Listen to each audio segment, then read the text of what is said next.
चला, आज आपण एका अशा कथेबद्दल बोलूया जी कुटुंब, लोभ आणि विश्वासघातांनी भरलेली आहे. ही कथा वर दिसते तशी अजिबात नाहीये. कथेची सुरुवातच एका मोठ्या प्रश्नाने होते. लग्नाचा प्रस्ताव आलाय, पण निवड करायची आहे सौंदर्य की संपत्ती. ही निवड आहे वराची आई सुलेखाची, आणि तिचा हाच निर्णय संपूर्ण कथेला एक वेगळंच वळण देणार आहे. तर सुरुवात होते पहिल्या भागापासून, लोभावर आधारलेले लग्न.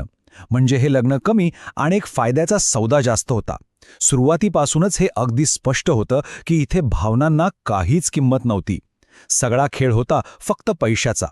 आता भेटूया ह्या कथेच्या मुख्य पात्रांना. 2 बहिणी, माया आणि कंगना. पण नावापुरत्याच बहिणी, दोघींमध्ये जमीन आसमानाचा फरक.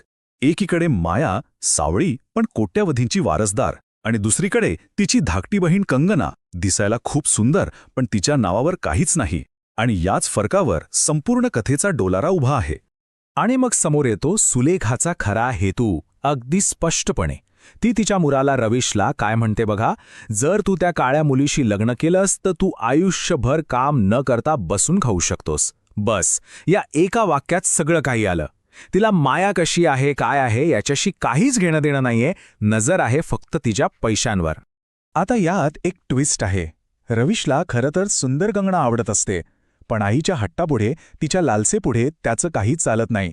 आणि मग त्याच्या इच्छेविरुद्ध मायासोबत लग्न ठरवलं जातं. आणि इथूनच खरं तर एका मोठ्या कटाची सुरुवात होते. बरं, लग्न तर झालं, पण पुढे काय? आता सुरू होतो दुसरा अध्याय, गुप्त प्रेम प्रकरण. म्हणजे लग्नाच्या आणाभाका घेतल्या न घेतल्या तोच फसवणुकीचा खेळ सुरू. आणि हा कट किती वेगाने पुढे सरकत होता हे बघा.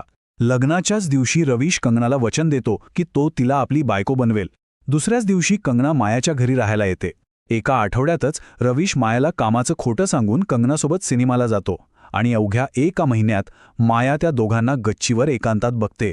विचार करा, विश्वासघाताचा वेग किती जबरदस्त होता. एकीकडे हा सगळा खेळ सुरू होता, आणि दुसरीकडे बघा रवीश आपल्या गर्भवती पत्नीसमोर काय नाटक करत होता. तो तिला म्हणायचा, आपलं नातं जन्मोजन्मीचं आहे. केवढा मोठा ढोंगीपणा.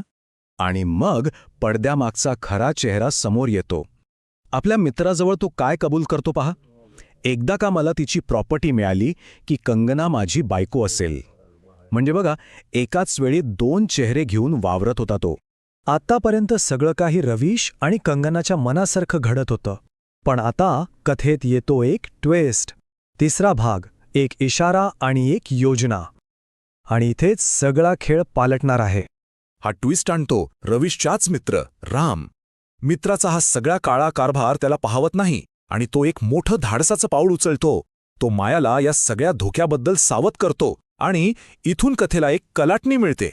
तर रामने इशारा तर दिला होता, पण रवीश आणि कंगनाचा अंतिम डाव काय होता? त्यांची योजना होती एका रोमॅन्टिक रूफटॉप डिनरची. पण हा डिनर प्रेमासाठी नव्हता, तर मायाला पेयामधून गुंगीचं औषध देऊन तिच्याकडून तिच्या संपूर्ण प्रॉपर्टीच्या कागदपत्रांवर सही घेण्यासाठी होता. पण आता माया साधीसुधी बिचारी राहिली नव्हती. तिला इशारा मिळाला होता, आणि तिने स्वतःचाच एक प्रतिडाव तयार केला. तिने काय केलं? ती त्या डिनरला गेली, गुंगीचं पेय पिण्याचं नाटक केलं, नशेत असल्याचं नाटक केलं, आणि सगळ्यात महत्त्वाचं, तिने खोट्या बनावट प्रॉपर्टीच्या कागदपत्रांवर सही केली. आणि मग त्यांचाच डाव त्यांच्यावर उलटवला. आणि आता येतो कथेचा क्लायमॅक्स, चौथा भाग, सापळा यशस्वी. पण कोणाचा सापळा? रवीश आणि कंगनाचा की मायाचा? माया त्यांच्या सापळ्यात अडकण्यासाठी गेली होती की त्यांनाच आपल्या सापळ्यात अडकवण्यासाठी? चला पाहूया.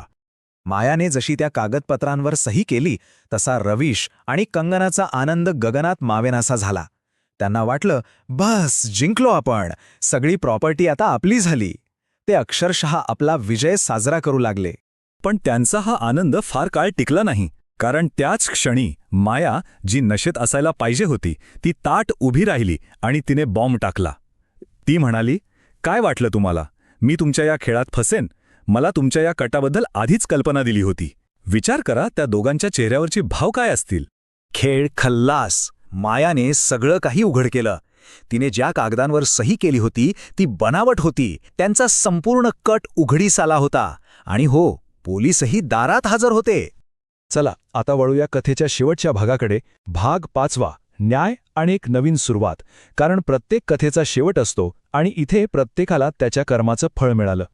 तर अंतिम निकाल काय लागला? मायाने रवीशला घटस्फोट दिला आणि तिचं आयुष्य नव्याने सुरू केलं, रामसोबत, ज्याने तिला तिच्या संपत्तीसाठी नाही तर तिच्यासाठी स्वीकारलं होतं. दुसरीकडे रवीश आणि कंगना, त्या दोघांना फसवणूक आणि एका गर्भवती महिलेवर हल्ला करण्याच्या आरोपाखाली तुरुंगात जावं लागलं. त्यांच्या गुन्ह्याची शिक्षा म्हणून रवीश आणि कंगना या दोघांनाही 3 वर्षांची कैद झाली. शेवटी रवीशने मायाची गयावया केली, माफी मागितली. पण मायाने त्याला ठामपणे नकार दिला. तिने ते फसवणुकीचं दुष्टचक्र तोडून टाकलं आणि स्वाभिमानाने पुढे जाण्याचा निर्णय घेतला. आणि हेच खरं तिचं सामर्थ्य होतं. तर ही कथा इथे संपते, पण जाता जाता एक प्रश्न नक्कीच मागे ठेवून जाते की एखाद्या व्यक्तीची खरी किंमत कशावरून ठरते? त्याच्या सौंदर्यावरून, त्याच्या पैशांवरून की त्याच्या चारित्र्यावरून? यावर विचार करायला हवा.